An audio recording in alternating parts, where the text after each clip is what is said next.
Yeah, and they're ready to go now. Crystal Palace and East Bengal. This is their last game of this competition, which has been a pleasure to watch. Crystal Palace could have been in the final. Things had gone differently yesterday, but not to be for them. And that's a well-weighted ball into the path of Cowan, who delivers. And it's away, but only as far as Lemiras, who will strike from distance. Ooh. Just wide. That's what he can do, though. East Bengal conceded several from set pieces against Everton. And they've conceded one here as Samade rose highest and nodded home from close range. Again, set pieces, the undoing of East Bengal. Yeah, that's the physicality I was talking about just moments ago. And this time it's led to a goal rather than on the defensive side for Crystal Palace. And that is a phenomenal bit of attacking play from a set piece there. And quite rightly, Samade is enjoying himself in his celebrations. It's not too often you score a goal from centre-back position, but he's done it here on quite a big stage as well. And I'm sure that'll lift his spirits because he played really well himself against the South African side, Stellenbosch, yesterday. So for him to get a goal today, I'm sure would really, really cap what's been a brilliant performance.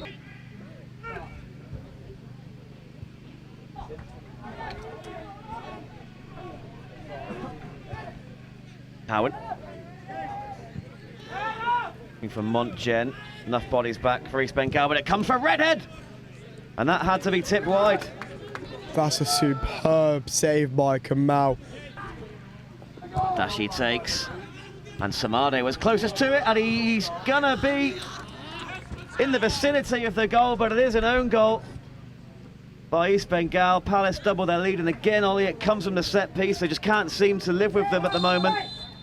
No, 100%, and the Palace players seem a bit confused as well. It was an okay delivery there from Dashi. Perhaps the run there of Cowan put off the East Bengal players.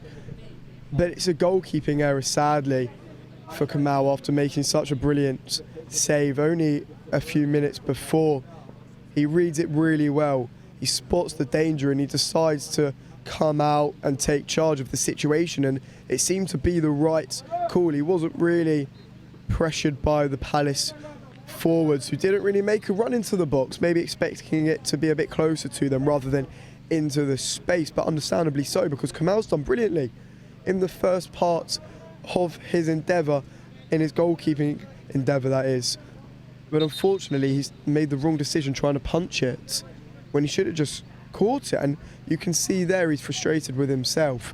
You have to keep your heads, stay resolute, keep compact, because the last thing you want to do is concede another one so quickly. But Lemiras has latched onto it, and across the face it goes. They want a corner. They don't get it though.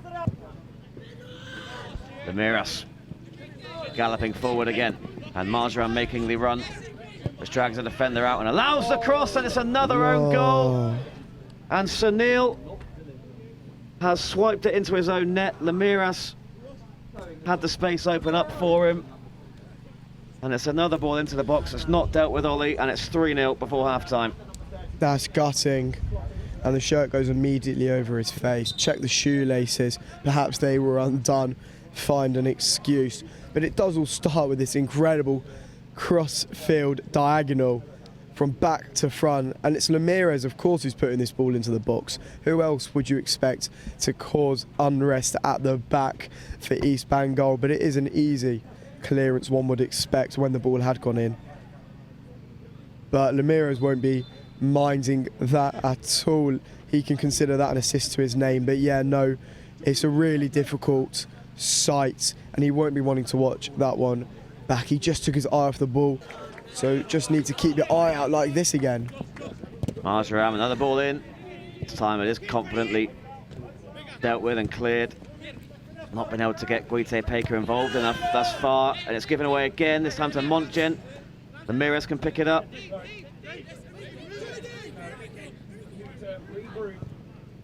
Dashi, and he gets his shot off, and what a finish, and that's the pick of the bunch from Matteo Dashi, and suddenly it's 4. That might be game within 20 minutes, and I don't like to call things so early. And of course, if Crystal Palace can do it in 20, there's no reason why East Bengal can't too, technically, and we've still got another 30 or 40 minutes to go in this match, 30 minutes even so. But Ramirez again at the centre of this, he just knew the right pass. But that first touch from Dashil is so important to get the ball out of his feet and into a position where he can just take the shot on unobstructed as well. Look how he just shifts the ball away from his man, and they just can't get close enough to him. But the precision in that shot as well was absolutely perfect. Gurab had no chance, really, again, to save that attempt from Dashi, who I'm sure is going to be happy to cap his time with the captain's armband with a goal. And again, it's a problem for the goalkeeper, and Redhead is the one to punish. Indecisive defending from the corner, and it is 5-0. Caleb Redhead takes the congratulations, and you just knew that something was going to come from that corner, Ollie. Yeah, no, you did, and it's Masharaf this time who's the culprit from a set piece or cross. When it comes into the box, they really don't know what to do with the ball, and they can't get it away. Perhaps, again, height coming into it. He just couldn't jump high enough, and he's knocked it past his own goalkeeper, and it's just given the chance there for Redhead to swing a foot at it and find the goal. So he'll be happy. I'm sure Casey's a bit envious of him being on the pitch in this match. He's probably thinking, oh, I would have scored that, I would have scored that. But no, Redhead takes the glory in this occasion, and he does make it 5. You've got to be there, and that's all down as well to the set-piece coaches just putting their players in the right positions in case the ball does drop like that. Again, they look down this left-hand side, and it will find its way to Freddie Cowan. He's got all sorts of space. Inside to Redhead, and now Dashi looking for the run of Montgen. Lovely football. What a goal that is. I'm not sure if it went in initially off Montgen or whether it was Redhead who bundled it in off the bar. We'll have to see. Well, that's something the players can argue amongst themselves about. It's not what Gurab cares about. It's not what the coaches care about. What matters to those two groups is the goal, and this is it.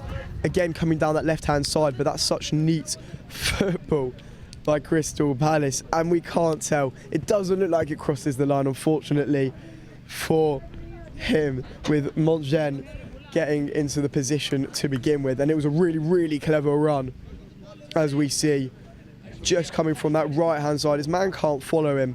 He comes from his blind side, but Redhead doing what every good striker does, and he did it exactly the same for the first goal, following in, jogging on the spot and making sure he's there for the second ball, and he's done that exceptionally well, and it was brave as well from him. But they got the bodies forward. They will get chances if they carry on like that, but so will Palace, and here's Osei as they search for a 7th. Dashi wondered if he was going to unleash one. Instead, it's onto the path of Osei, who was brought down, and it is a penalty. Well, they'll try to manipulate you through your pockets, and that's exactly what they've done.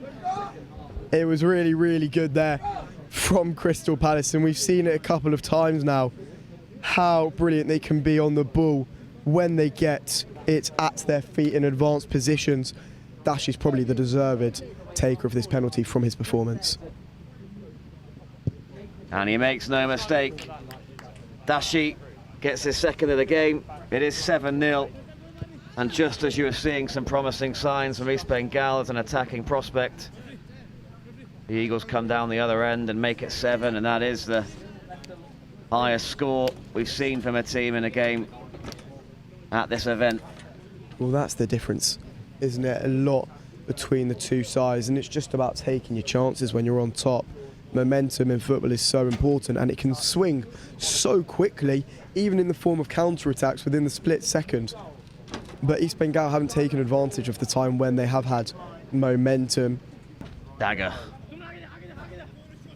for East Bengal, but they continue to come forward. I did say you may as well go for it, and if you concede a few more, who cares? Just get that goal that you've been craving all week. Still looking to manoeuvre something, and this might be the chance, and it is! They've got their goal, and it's Debojit who has capped off a lovely move, and there you go, Ollie. East Bengal are on the score sheet. Well, where's that been all tournament? Ben, look at that. All right, that has been misread there by the defending team in Campbell, but that's such nice football from East Bengal. See what happens when you keep it on the floor and just play it into the path of your player. Don't ask too much of them.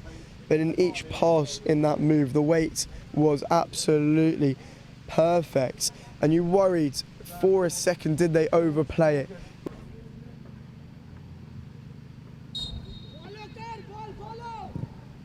And it's just over the bar from him.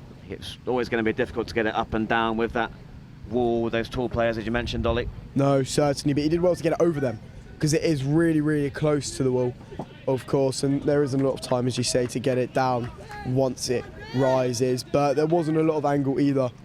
One last chance then to deliver across, and it's another easy one for Hill to gather, and that is going to be the last action when they get rid of this. There you go.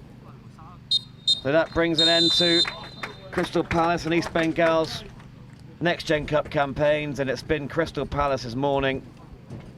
7-1 victory for them. 4 in the first half, 3 more in the second before an East Bengal consolation late on